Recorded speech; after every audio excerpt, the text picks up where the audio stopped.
Мам, қараш, мына көйлек тырсиып тар боп тұрған жоқ па? Деп Еркетай мамасының алдында еркелей-билей бұраңдады. Мам деп аталған әйел жасы 47-ден асса да, қыз құсап қылым суды қоймаған Қатипаш еді. Еркетай Қатипаштың екі ұлының арасындағы өзі айтпақшы маленький-аленький цветочек қызы. Телефоннан жақсы риза көңілмен керіле басын көтерген Қатипаш.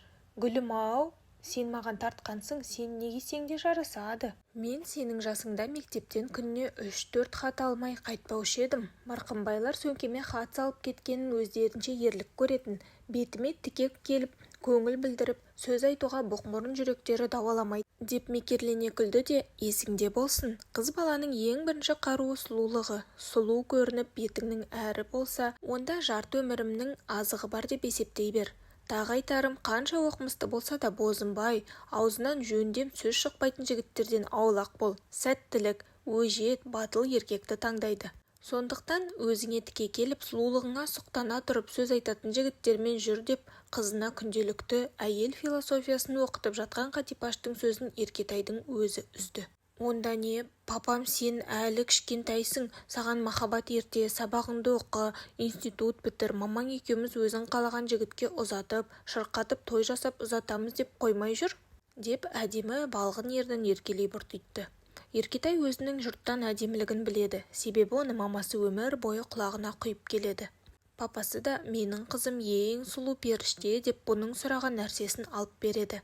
Еркетайдың папасы Қалжан 49-дан жаңа асса да келін алып, ата атанған жігіт ағасы. Иә, былтыр тұңғыш ұлын үйлендірген Қалжан Тенгиз Шевройл жағында бір құрылыс фирмасының тракторшысы. 28 күндік вахталық әдіспен жасайтын Қалжанның айлығы 650 мыңнан басталып 930 мыңға дейін жетіп жатыр. Өзі жанұясын алып бөлек отау болса да үлкен үйленген ұлын кемпір шалдың баласы деп әке-шешесінің қолында қалдырған. Солар өздері үйлендірді.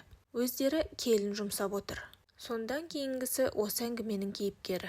Еркетай, 16 жасар қызы. Бұлардан соң биыл 3-ші сыныпқа барған ұлы Салман. Қалжан әке болып балаларына ат қойып көрген емес. Үлкен ұлдың атын Ақылбек деп атасы қойды. Расында да Ақылбек десе Ақылбек. Кейде ақылды сөздер айтып қалғанда ата-бабасын жіктеп түгендеп кеткенде Қалжанның өзін састырады. Ой, қойшы соны, папаң не біледі? Жалпы есіңде болсын, Еркош, еркектің еті арам болса да еңбек адал. Олар ақша тауып отбасын асыраса болды, басқа әңгімеге араластырудың қажеті жоқ. Оларға ақша керек деген кезде суырып беріп, мә деп тұру міндет. Олардың үнемі естеріне салып тұратын бір жайт, ол әйел ақша тапқысы келсе жолдары көп екенін, әйел кез келген жолмен ақша таба алатынын сездіртіп қою керек. Оның үстіне әйел көрікті болса, күйеуі оның үстінде өліп кетеді. Сондықтан Еркош ешқашан бетіне әжім түсірме, үнемі қымбат крем пасталарды пайдаланып жүр. Тіпті ертең нан таппай аштан өлер болсаң да тумбочкаңда косметичкаң толып тұрсын. Нан табылады, ал сұлулықты бір жоғалтсаң қайтару қиын, деп Қатипаш әлі пәлсапа соғып отыр. Мам, әжем сені жырпылдақ, 40-қа келсе де қылым суын қоймаған көбелек. Бұл ене болып 40 қылмайтын қатын деп жамандайды. Ол неге сені жаман көреді? Деп еліктің көзіндей көздерін төңкеріп майыса сұрады. Қойш сол қақпасты.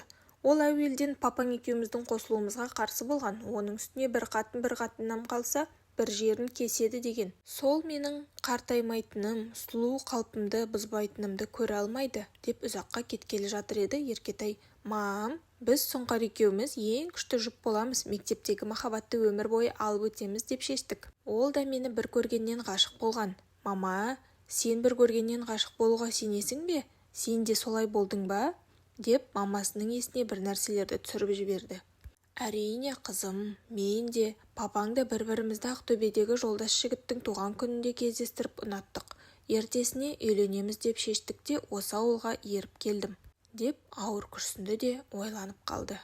Әрине, Қатипаш қызына жас кезінде жеңілтек болған, мектеп бітіргесін ешқайда оқуға бармай, жеңіл жүрісті болып, ауыл ішінде аты шығып кеткенін өзінің туған әкесі өлтірем деп үйден қуып шығып, сол күні ауылдасының үйіне қыдырып келген Қалжанмен дастархандас болып, отырыспақ соңында жалдамалы пәтерде Қалжанмен төсектес болып, ертесіне етегіне еріп кеткені ешқандай махаббат емес, шарасыздықтан болғанын айтпады. Бұның қыздай келмегеніне Қалжан мән берген жоқ. Мән берсе де ешқашан бетіне басқан емес. Қатипаш өзін ылғи жолы болғыштардың қатарына қояды. Жас кезінде шайқап, күліп ойнаған бұған тағдыр қойдан жуас. Жетектеген тайлақтай ерітіп жүре беретін Қалжанды жіберуін өзінің үлкен жолы болғыштығының арқасы деп ойлайды. Бүгінде сол өмірде жиған терген ақылымен айласын дос қызымен отырыспаққа барғалы отырған қызына құйып отыр. «Мам, мен кеттім, Сунгарчик келді», деп Еркетай бар мүсінін көрсетіп тұратын жабысқан қысқа етек көйлегінің сыртына безрукавка деп аталатын куртка жакетін киіп үйден шыға берді. Қатипаш ойланып отыр. Осы қызын жақсы құдаға берсе, ол да көрген жерде құдағи бір партия деп әзілдесіп тұрар қатар болса, айға жетпесе де ауылға жарар атағы болса деп қиялдап шарлап болар құдасының тұр-тұлғасын елестетіп кетті. Қызын малындырып киіндіріп ұзатып құдағай болып төрде тұрарын, жүздеген адамның бұған қызыға да қызғана да қарап тұрғанын елестетіп жатып қалғып бара жатыр еді. Телефоны түспегір әндете жөнелді. Вахтадағы күйеуі екен. Ұйқысының бұзылғанына емес, қиялының үзілгеніне тыжырына телефонын көтерді. «Алло, Қатипаш, үйдесіңдер ме? Не хабар? Жан-жақтар аман ба? Еркош телефон алмай тұр ғой, ол қайда?» деп ұзақ жауап алуға көше бастады. «Туу, Қалжан, сен де бір ұйықтайтын кезде соғасың, не болды сонша? Бізді жау алар дейсің бе? Қызың бар, дос қызымен интернеттен сабаққа керек бір нәрсе жазамыз деп кеткен. Салманчик ұйықтап жатыр, Ақылбек сірә біздің өлі тірімізге шаруасы жоқ. Сенің шешең айтпақшы біздің үйге келсе бұзылып, көргенсіз боп кетеді. Басқа не айтайын? Үйден шықпаймын, ағайынның той садақасына барып сенің атыңнан тиын тебенін жаздырып кетем, деп жақтырмағанын жасырмай жылдамдата қатқылдау жауап берді. «Әй, Катюша, зуламай тұра тұршы, жұмыстан келіп жуынып шайынып, ауқат ішкесін, әйелімізді сағынамыз да, вахтовектердің балаларды сағындым, әйелімде шаруам бар дейтінін білесің ғой». «Жарайды, жақсы, шаруа ауылға барғасын бола жатар», деп Мәймөңкелей күлді де, «Қызымның сабағы қалай? Бір нәрсе алғысы келіп, кигісі келіп жүрген жоқ па?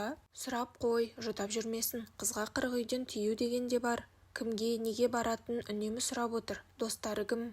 Қандай жігіт көз қысып жүр? Бәрін біліп отыр. Сен шешесісің ғой, сен бәрін білуің керек. Өтірікте болса қабағыңды түйіп қой. Баяғыда көріп қалса шешесі сарт еткізіп ұрадай деген болған екен, деп те айт. Ұлдар бірдеңе қылып күн көрер. Атасы мен әжесі бар.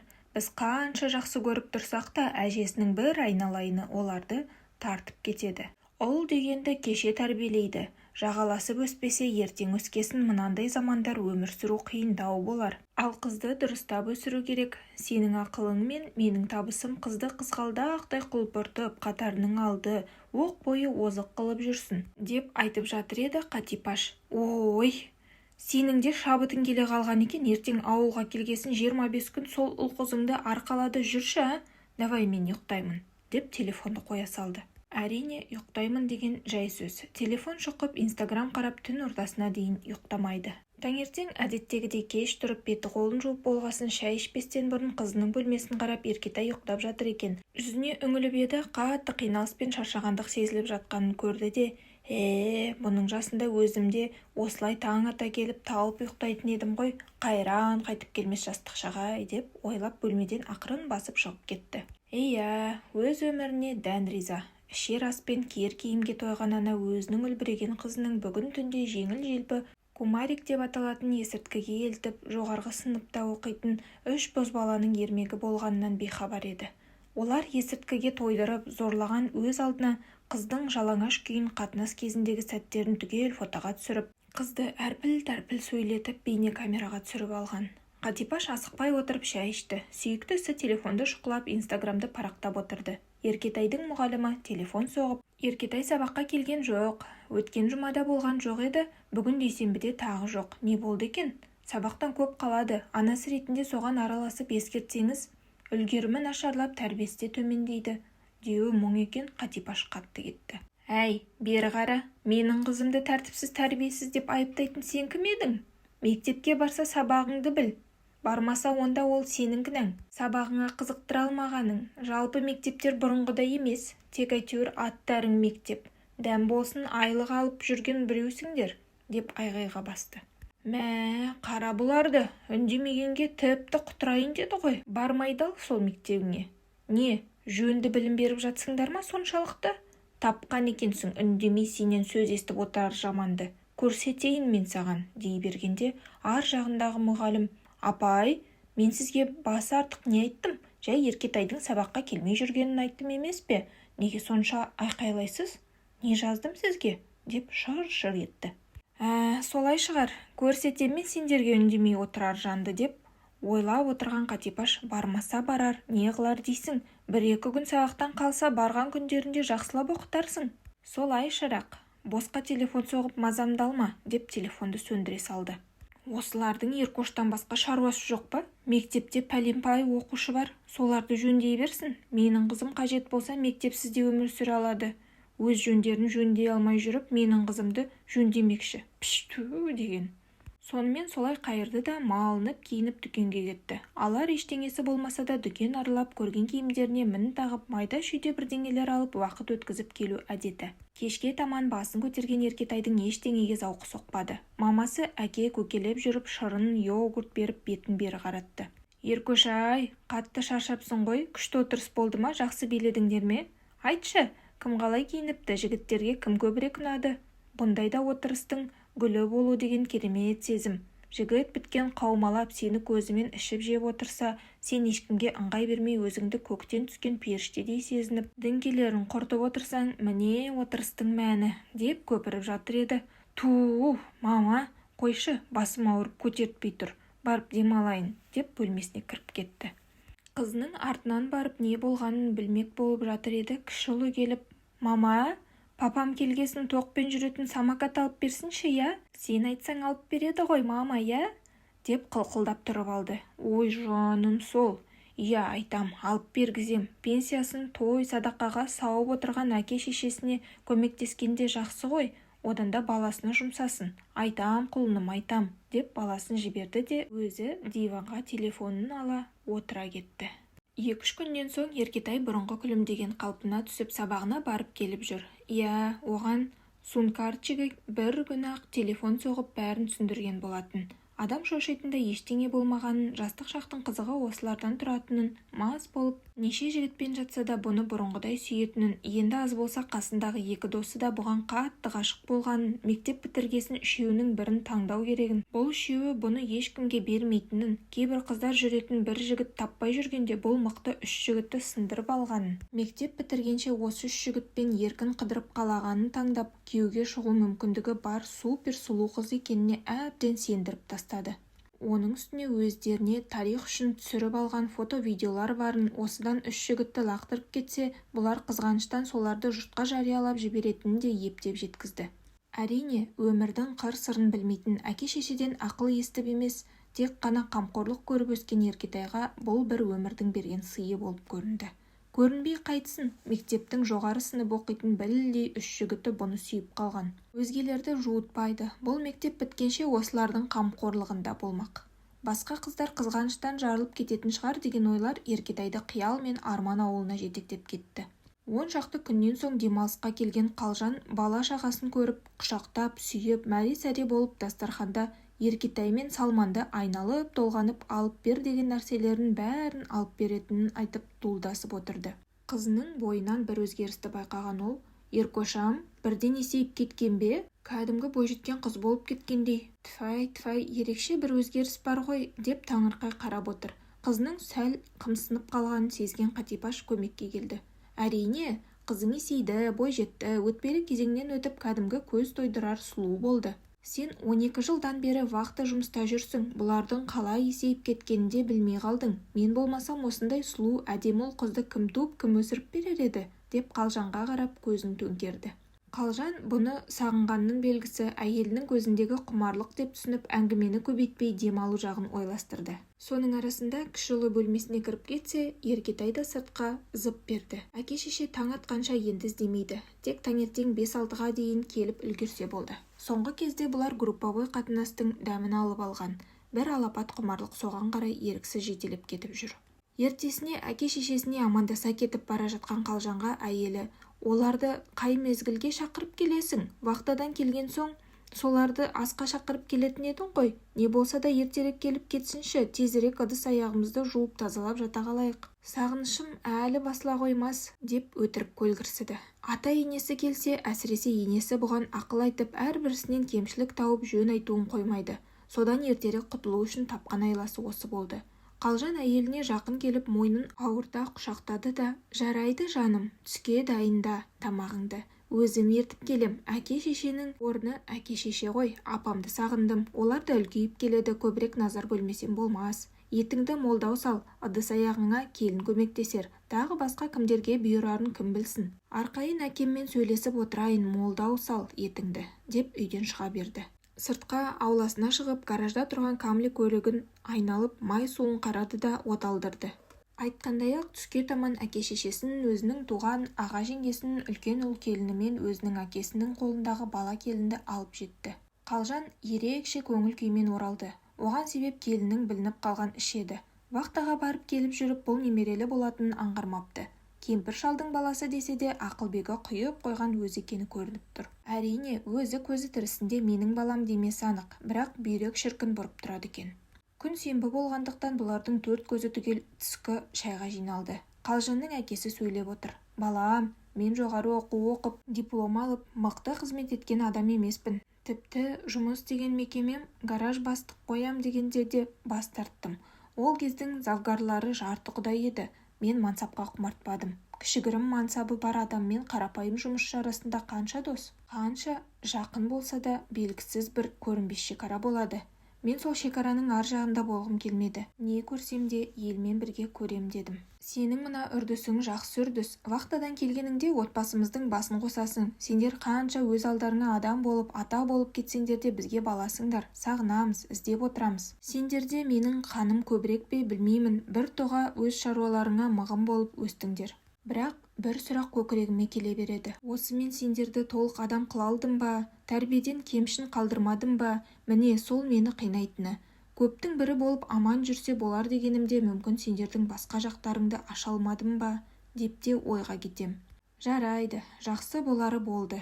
Сендер бастық, төстік немесе атақты тұлға болмасаңдар да, мына отбасыларыңның ұйтқысы, осылардың басы болуға ұмтылыңдар. Бауыр арасындағы ынтымақтастық жоғалмасын, ұзақтан қайырып отыр.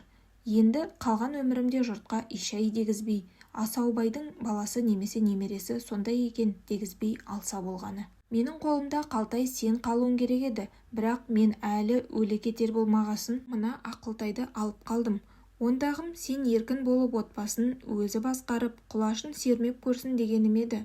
Оным дұрыс па, бұрыс болды ма, өмір көрсетер, деп сөзін аяқтағандай шайын сорыптады. Иә, әке сөйлеп отырғанда сөйлеу бұлардың әдетінде жоқ болғандықтан үнсіз қостады. Үнсіздікті Қалжан бұзып жеке кәсіппен айналысып, КамАЗ, МАЗ көліктері бар үлкен ағасына қарап: «Аға, көліктерің жүріп тұр ма? Көмек керек пе? Нан пұлдық бірдеңе тауып тұр ма?» деп әңгімені соған бұрды. Осындай әңгімемен шайдан тұрған олар еркектер бір бөлек, әйелдер дастархан басында қалды. Қалжанның шешесі екі үлкен келінді қасына отырғызып әңгіме айтып отыр.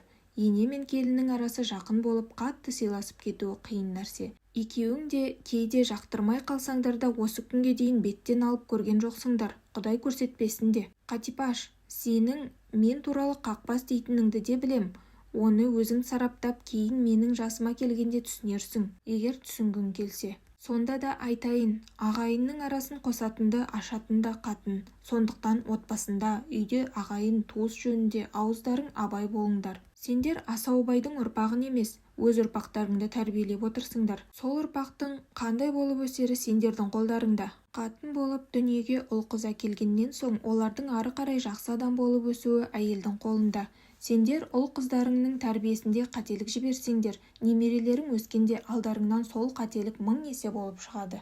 Қалаларда қарттар үйі барын білесіңдер. Сол жердегілер уақытында балаларына дұрыс тәрбие бергенде мүмкін ол жерде болмас па еді, кім білсін. Жалпы қазақ ұлты қарттар үйі деген өте жаман қасірет. Екеуіңе айтарым, сол қарттар үйінің тұрғыны болғыларың келмесе, ұл қызыңа дұрыс тәрбие бер, деп тоқтады. Үлкен келін үнсіз бас изеп отырса да Қатипаш: «Ой, мама, кім айтып жүр сізді қақпас?» деп. Мүмкін менің ақылды, өнегелі, ақбас кемпір дегенімді біреулер теріс айтқан шығар. Сіз керемет жансыз ғой, деп зулатып жатыр еді. Жә, болды. Мен саған қақпас деп айтты екен деп мал салғалы отырған жоқпын. Сен маған мынаны айтшы, мына келінде қыз жоқ, 3 ұл. Асаубайдың немерелерінің ішінде жалғыз қыз Еркөш. Соның тәрбиесі қалай? Соны айт. Қыз тәрбиесі ол ұлт тәрбиесі деп бекер айтылмайды. Қызды тәрбиелегенде малындырып, киіндіріп, қымбат телефон алып беріп, қаршадайын қымбат бояу-сояуға әуес ету емес қой. Білесіңдер ме, баяғыда әжелеріміз қыз жатқан төсектің бел тұсына ешкі қылынан жасалған қалың арқан салады екен. Неге дейсіңдер ғой? Беліне арқан батқан қыз аунақшып, ұйқысы сергек болады. Екіншіден, белі тал шыбықтай болады екен. Осы күні біреулер беліне темір доңғалақ айналдырып жүр ғой. Ал оны біздің қазақ әлде қашан ойлап тапқан. Қып-қызыл орамал тартып жүреді. Ол мен қырмызы гүлдей қызбын деген белгі болса, күйеуге шыққасын ақ орамал тартқаны мен ата-анамның алдында ақпын, абыроймен келдім, мен ақ әйелмін дегенін деп түсінем. Қыз бол, қатын бол, қысқа киіп жалаңбас жүрсе, ол шашқа шайтан жабысып, етегіне албасты енеді. Қыздың етегіне үңілген әзәзіл албасты еркектің көз құртын оятып, қыздың абыройын төгуге шақырып тұрады. Некесіз, абыройы төгілген қыз ұлағатты ұрпақ әкелмейді. Себебі жатырына шайтан ұя салады. Міне, шырақтарым, жақтырсаңдар да, жақтырмасаңдар да, біздің кемпірлік парызымыз білген түйгенімізді айтып отыру деп екеуіне кезек-кезек көз тастады. Ұзын көйлек, орамал дегенді иттің етінен жек көретін Қатипаш бір қызарып, бір сұрланды. Осы сәтте қасындағы абысыны: Қатипаш, екінші келіннің ішіндегіні Узи қыз депті. Соның бесікке салуын қарын шашын енем өзі қатырар, бірақ тұсауын саған кестірем. Алла сол күнге аман жеткізсе. Қатипашқа қарап еді. Қатипаш жарқырап кетті. Ой, жеңеше, Алла разы болсын, кесем, өзім кесем. Шешесі мен болам, ханшайымдай қылып киіндірем. Тағы зулай бастағанды енесі: шырақтарым-ай, бұйыртса деп сөйлеңдер, бұйыртса, деп сыртқа шығуға ыңғайласты. Осындай әдемі сөздермен отбасылық отырысы кеш бата тарасты. 26 күннен соң Қалжан вахтаға кетті. Құмарлық әбден меңдеп алған Еркетай әке-шешесіне көрініп те көрінбей де жын ойнаққа кетіп қалып жүрген. Бір күні үйінде аяқ асты құлады. Диванда телефонмен жатқан Қатипашқа Салман жүгіріп келіп: «Мама, Еркеш құлап қалды» дегенге қапылып барған Қатипаш бір қызарып, бір бозарып, әлсіз тыныс алып жатқан қызын көріп қатты шошып кетті. Жүгіріп жедел жәрдем шақырды. Жедел жәрдем келем дегенше бетіне себілген су мен иіскетілген спирттен ептеп есін жинаған Еркетай құсқысы келетінін айтты. Салманға ванныйдан тазик-леген алдырған Қатипаш: «Ботам-ау, жақпас не жеп қойдың екен, ұшынған шығарсың, не пәленің бәрін заказбен алдырып жейсің, ішінде не барын кім білсін?» «Ойбай-ай, не болды тағы?» деп шыр-пыр болып жатқанда жедел жәрдемде жетті. Келген фельдшер қыз Еркетайдың қан қысымын өлшеді де ауруханаға алып кететінін айтты. Қатипаш: «Айналайын-ау, не болған, қауіпті ме, не болды, уланған ба, ұшынды ма екен?» деген сұрақтарына фельдшер қыз: «Апа, ауруханаға барайық, экстренный анализ тапсырамыз, тексереміз, сосын кезекші дәрігер алғашқы диагноз қояр. Әзірге айтарым, қан қысымы өте төмендеп кеткен» деп Еркетайды киіндіруді сұрады. Еркетайды жатқызған ауруханада бөлімшесінің алдында ебіл-себіл болып тұрған Қатипашқа шыққан дәрігер: «Қызыңыздың етеккірі соңғы рет қашан келгенін білесіз бе? Қызыңыз қашаннан бері әлсіреп жүреді. Қыз 2 қабат екен» дегенде Қатипаш дем жетпегендей қолдарымен ауа қармағандай болып тұрды да дәрігердің жағасынан ұстап алды. «Не дейді? Анық па? Кімнен? Ойбай, қай иттің баласы екен жауыз?» дегеніне дәрігер: «Ол жағын қызыңыз өзі айтар. Әзірге мен полицияға ақпарат жібердім. Бұл қылмыстық іс, мен бұны құзырлы органдарға хабарлауға міндеттімін» деп бұрылып кетті. Орындыққа отыра кеткен Қатипаштың құлағы шуылдап, айнала азан-қазан болып кетті. Оның басында тек бір ой: ол бұны ешкім білмесе екен, бәрі ұмыт болса екен, бұл тек түс болса екен деген ойлар еді. Абыр-сабыр болып абысыны мен енесі жетті. «Не болды? Неден ұшынған? Сен телефонмен толық түсіндірмедің ғой. Жағдайы қалай, көрдің бе? Сөйлесе алдың ба?» деп ауқылдап барады. Енесі: «Құдай, масқарадан аулақ қылсын. Қатипа, бері қара, жаманаттан аулақсың ба?» Үлкен келін бетіндегі ұсақ секпілмен әне бір балық сияқты қуырып тастаған тауықтың аяғын өліп жеп терлегенін көріп шошынған екен. Сұрауға, айтуға ұялдым деген. «Шыныңды айт, жаманаттан аулақсың ба? Масқара болып қалған жоқпыз ба?» деп шыдатпай тұр. «Иә, жаманат аяқ астында». Өзінің санасыздығынан, пәруасыз сүрген өмірінің нәтижесі алдынан шыққан Қатипа үнсіз қалды. Жұрттан жасыру мүмкін болмады. Ішкі істер араласты, бәрі ашылды. Жын ойнақта жасалынған фото, бейне материалдар тергеушінің алдында жатты. Қатипаштың бар тапқан амалы Ақтөбеге алып кетіп қызына аборт жасату болатын. Ол әрекеті де теріс нәтиже әкелді. Қайтар жолда вагонда ұйықтап жатқан Еркетай шошып оянып, вагон ішін азан-қазан қылып еліріп көрінген адаммен жағаласа бастады. Үлкендеу бір станциядан жедел жәрдем келіп, тынышталдыратын екпе салып жөнге келсе де елірме ауруға тап болды. Үйінде бөлмесінде шашы жалбырап, есі кіресілі-шығасылы болып, дәретінің үлкенін де кішісін де жібере беретін жағдайға ұшырады. Жұрт жеті ағайынды деген. Вахтадан келгенде қызының мына жағдайын көрген Қалжан жүрек тұсын ұстап отыра қалды. Сол отырғаннан тұрмады. Жүректің жасырын ишемиялық ауруы бар екен. Дәрігерлер коронарлық өлім деген диагноз қойды.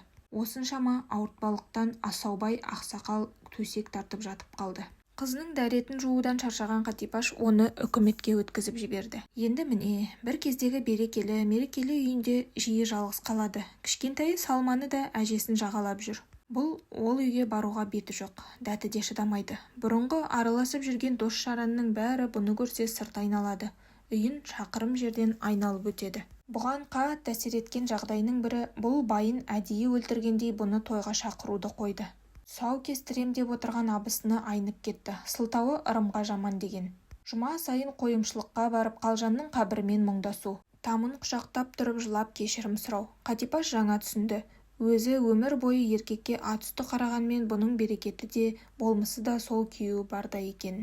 Осы қиындықтың бәрінің себепшісі болған қызын өзі тәрбиелеп, осыған өз өмірін өзі итермелегенін түсінген сайын көкірегі удай ашиды. Енді кеш. Енді ештеңеде қайта оралмайды. Тек күйеуінің садақаларын берерде қайынағасы бала-шағасымен осында қонып, ағайынды жинап тарқатып кетіп жүр. Күйеуінің 100 күндік садақасын таратқасын келін-кепшіктер ыдыс-аяқтарды жуып тазалап кетіп, бұл тағы жалғыз қалам ба деп отырғанда енесі «Қатипа, бері кел» деп қасына шақырып алып құшақтап отырды да «Жыла, ішіңдегіні түгел шығар, құсадан өліп кетерсің, жыла тоқталмай. Сосын шырағым, ары қарай қалай өмір сүреміз, соны анықтайық. Шырағым-ай, бұндай өмірді тілеген ештеңең жоқ қой, осылай болсын деп жоғарыда біреу шешкен-дағы» деп басынан сипауы мұң екен кетті дауыс етіп. Ағыл-тегіл көз жасы да төгілді. Күйеуі өлгелі көзіне тыным болмаса да, мына жас ерекше құйылды. Міне ағайындар, біздер жарысып әдемі киініп, жақсы үй салып, жылдам көлік мініп жүргенде ұрпақ тәрбиесін мүлдем ұмыттық. Соның салдарынан жетім балдар, нашақорлар, қыз-текелер, кәмелетке толмаған бірақ бір баламен ажырасып үлгерген отбасылар, қосылған қыздар, жігерсіз ұлдар пайда болды. Орыс езгісінде болғанда иманы мен жауапкершілігін жоғалтпаған Қазақстан тәуелсіздік алғаннан соң осындай ұрпақ өсті. Бұл біздің қоғамның, біздің ұрпақтың жіберген кешірілмес қателігі.